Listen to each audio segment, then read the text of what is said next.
Bonjour, bonsoir à toutes et tous et bienvenue dans cette interview de Nadav Lapid pour la sortie de son film Oui. את גורלי ואני גורלך. Do it for the drama, don't do it for the fame. You want to be my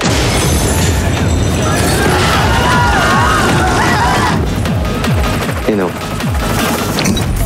שלח עוד משהו. You got some. What year is her out?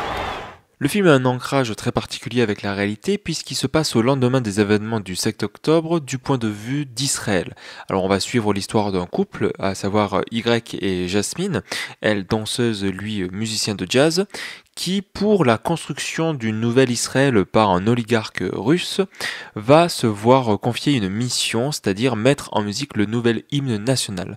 De là va naître un conflit, deux visions différentes face aux événements de ceux-ci et face à la position politique, et le film va traiter à travers trois grandes parties les questionnements intérieurs du personnage principal, à savoir Y pour Yes. אני אגיד לך שאני במשבר אישי אומנותי מוסרי בגודל של הר בעומק של מכתש.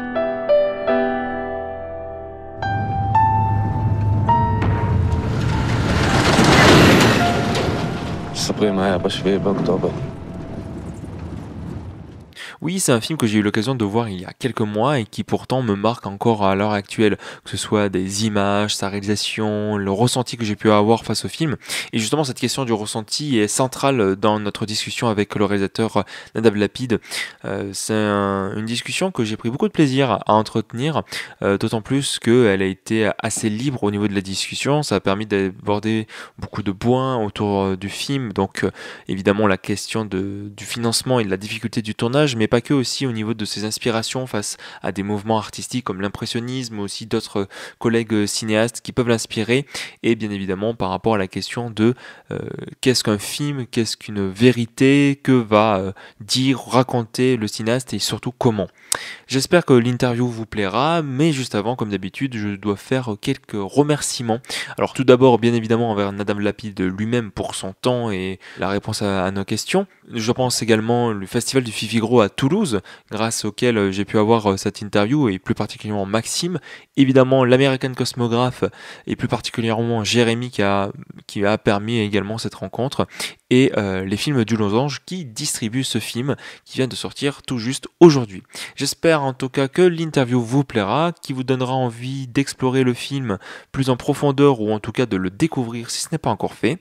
Et pour celles et ceux qui écoutent Avis Désastreux, normalement il y a un nouvel épisode qui devrait sortir en fin de semaine prochaine, rien n'est sûr parce que nous sommes beaucoup pris de chacun de notre côté, on essaye de faire ça au plus vite. Merci beaucoup, bonne interview et à très vite. מקווה שאין אלוהים.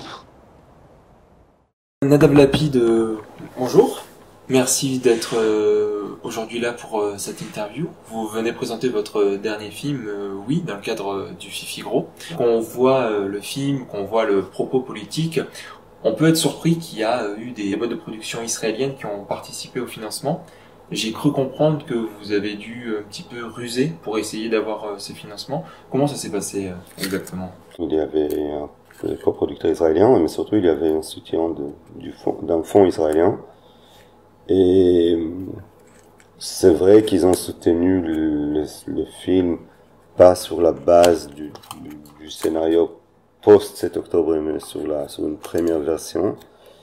Après, ils étaient au courant des changements qui ont été faits, enfin la directrice. Ça s'est passé d'une manière très, très, très simple parce que ce sont des gens très courageux. Et je pense que ce sont des gens très courageux. Et bon, en Israël, le fonds du cinéma, au moins officiellement, profite encore d'une indépendance. Et il n'y a pas les directeurs de ces fonds sont pas nommés par des hommes politiques.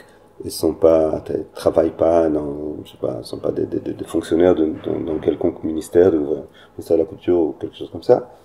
Et la directrice de ces fonds, c'est une femme qui était avant la directrice du Festival de Jérusalem et qui suit mon travail depuis longtemps et qui a enseigné beaucoup de temps à l'université. Les autres personnes qui ont lu les scénarios sont des réalisateurs ou des critiques de cinéma. Donc il y avait pas un seul homme politique qui a vu le film. Jusqu'à maintenant, là, je pense que les hommes politiques en Israël commencent à découvrir le film, commencent à l'attaquer. Mais je veux dire, je pense que pour les gens, parfois, ils confondent Israël, dans ce sens-là, c'est ni la Chine ni l'Iran. C'est-à-dire, on n'obtient pas un visa pour montrer nos films. Et c'est un pays qui a évidemment 30 000 défauts. Mais ce que je veux dire, c'est que j'ai eu le soutien de la même manière qu'un cinéaste français obtient le soutien du CNC. J'ai vu qu'il y avait différents pays qui avaient financé le film. J'ai vu que c'était Shifumi en France Ouais. qui s'en occupait aussi. Ah oui, avec le film du bal. Dans le dossier de presse, sur la fin, vous parlez de comment le tournage s'est passé, que des techniciens ont refusé de participer au film. Vous êtes allé chercher différentes nationalités. Je crois que le chef de maquillage était serbe. D'autres ont quitté le film au cours du tournage. Comment vous avez réussi à aller jusqu'au bout du tournage malgré tout? Il y avait un refus assez massif de dizaines de techniciens, je pense, qui ont refusé dans toutes sortes de postes, pas forcément les postes les plus importants, mais toutes sortes de postes, qui ont refusé à travailler dans les films.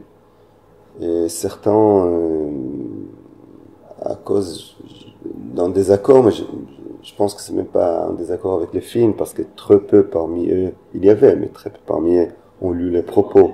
Certains, puisque c'est moi, c'était mon film, à cause de mes films précédents, à cause des entretiens que j'ai accordés, surtout depuis le début de la guerre, et d'autres par peur. Enfin, il y avait un acteur, par exemple, qui m'a écrit, et je toujours rêvé de jouer dans votre film, et si seulement vous pourriez faire ce film dans 10 ans.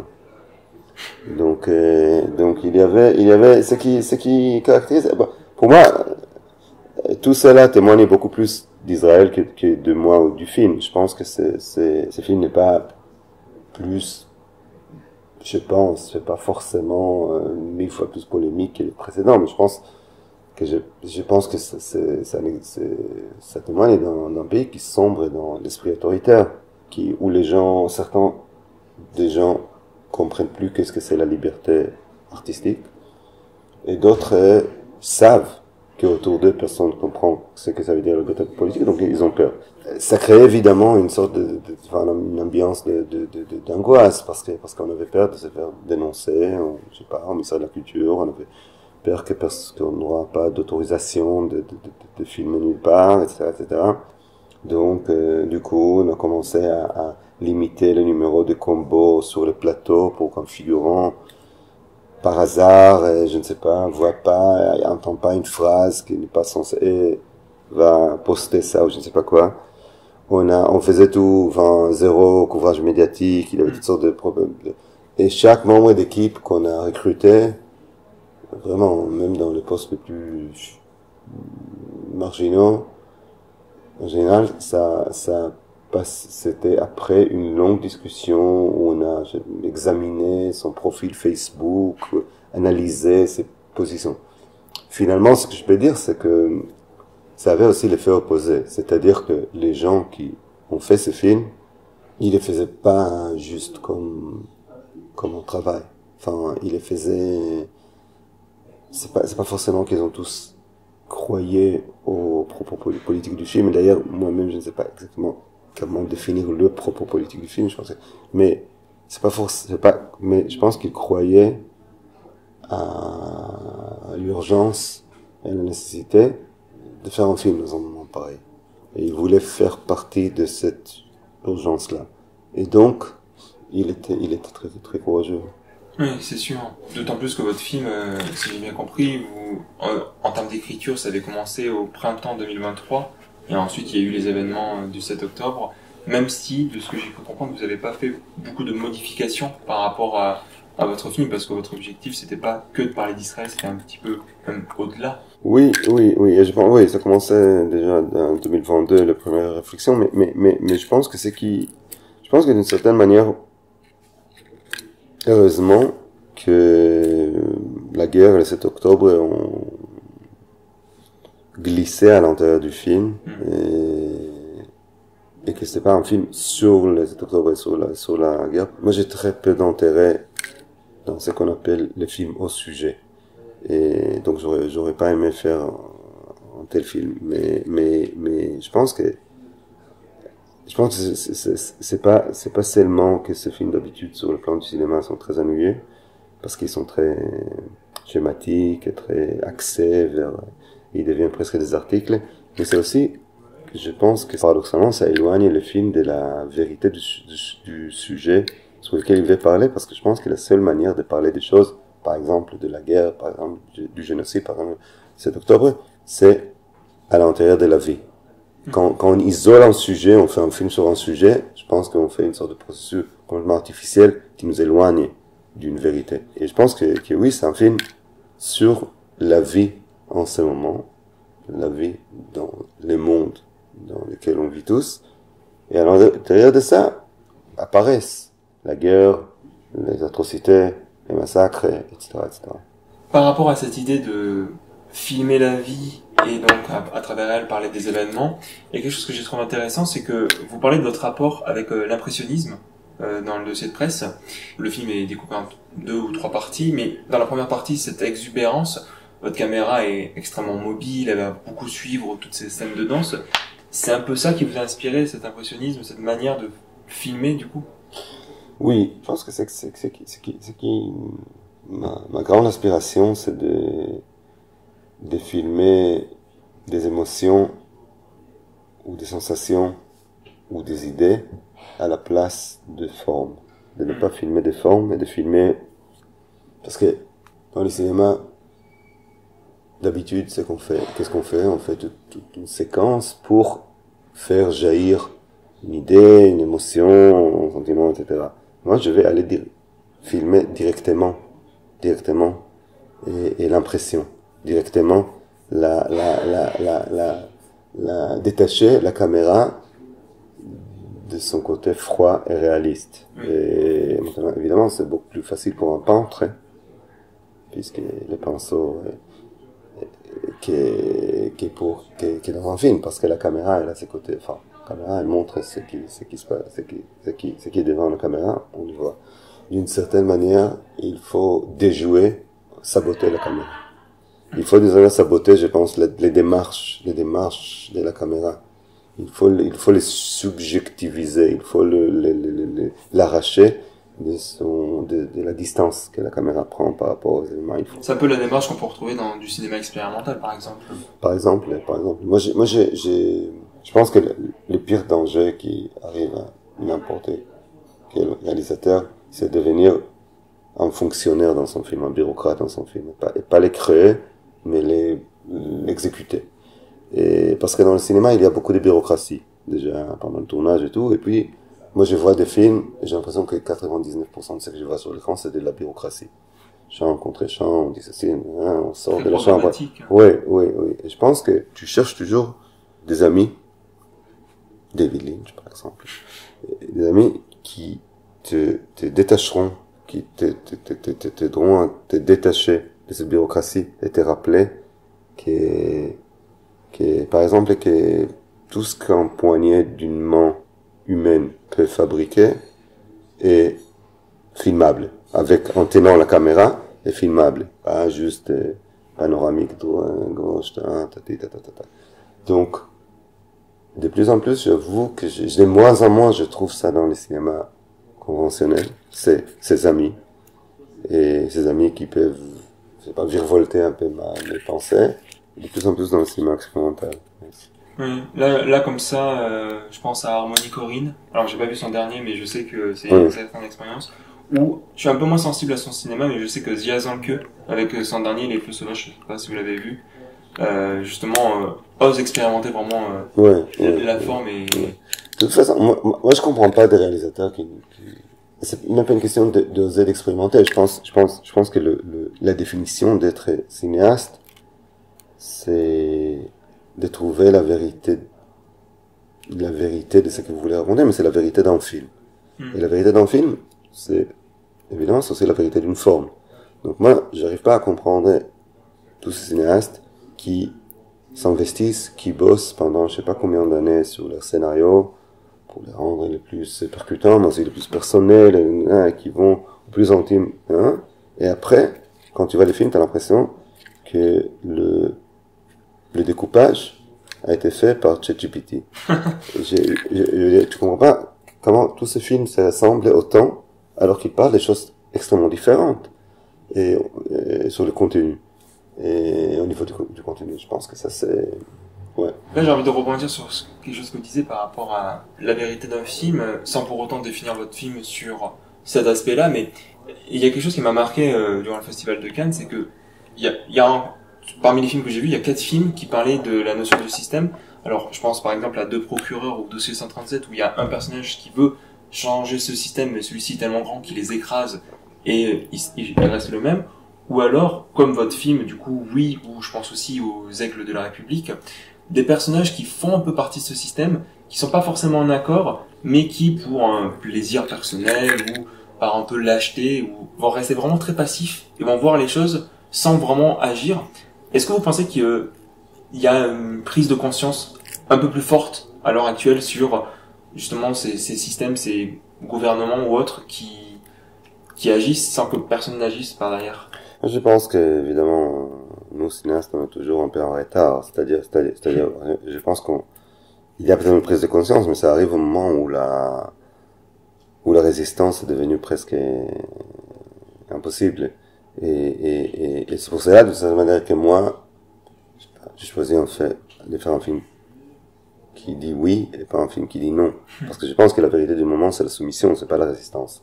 Et je pense que la soumission, c'est une manière beaucoup plus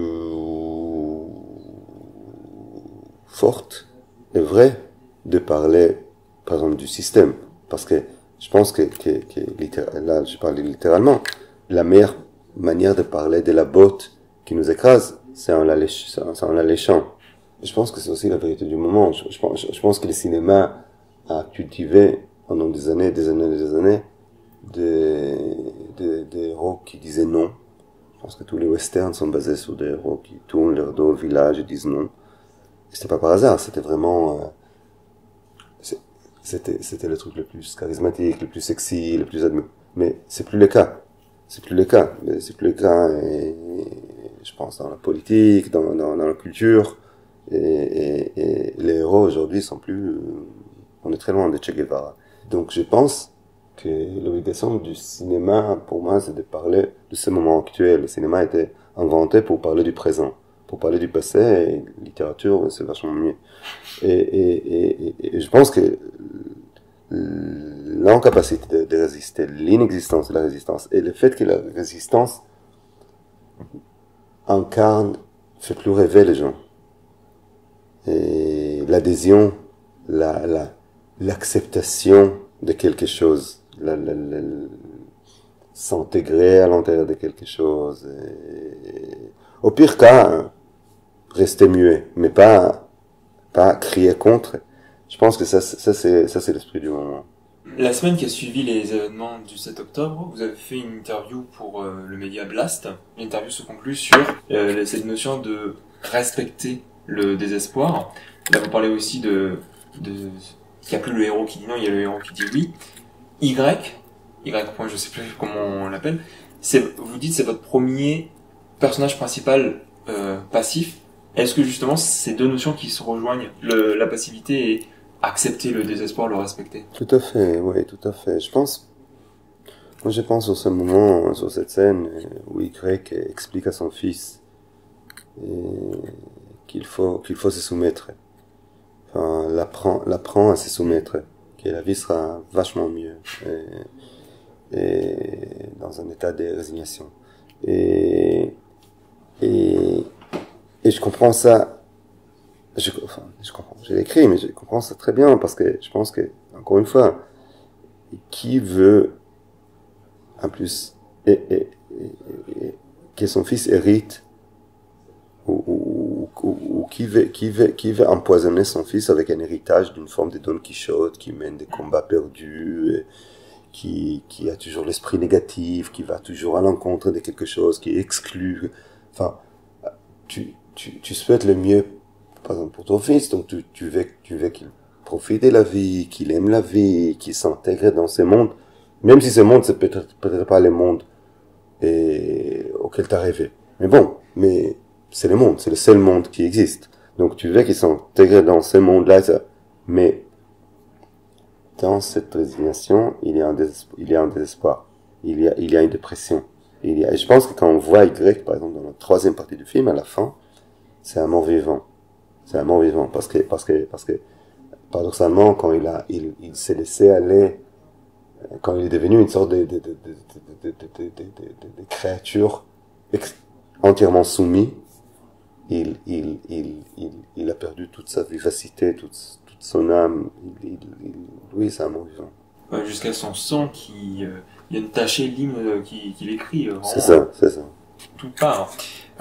Vu qu'il nous reste peu de temps, puisqu'on doit faire 20 minutes, une dernière question. C'est donc là, vous êtes actuellement en pleine tournée d'avant-première, qui a commencé du coup depuis le mois de mai. Comment se passe la réception de manière générale? Comment est reçu le film? Pour moi, c'est très intéressant. C'est beaucoup plus varié que la réception du film précédent. Enfin, moi, je sens que le film est fort et qu'il a une beauté. Et je vois beaucoup de gens qui sont complètement pris par la beauté et remués par la force. Après, je pense que le film, d'un côté, il est tellement intense et de l'autre côté, il est tellement vaste que des gens, parfois, piquent à l'intérieur du film ce qu'ils veulent. Je pense que il est, puisque le film est beaucoup de choses, du niveau du genre, il est comédie musicale, il est film d'amour, il est film politique, il est film existentiel, il est comique, c'est ça, il est comique, il est une comédie. Donc, je pense que il arrive à dépasser le débat politique un peu binaire. Enfin, je pense que l'effet polémique du film, l'effet scandale du film, ou un film qui fait peur, ça existe, mais chez les spectateurs, ça élargit l'esprit, ça élargit la pensée. Au lieu de devenir juste un objet simple de débat, oui, non, tu vois que ça injecte toutes sortes de choses qui sont au-delà d'arguments politiques de base. Merci beaucoup en tout cas pour cette interview. Le film sort donc le 17 septembre. C'est ça. Et j'espère qu'il rencontrera son public. Merci encore pour l'interview. Merci beaucoup. Merci. שתי מילים בעולם. כן. לא. מה שלך?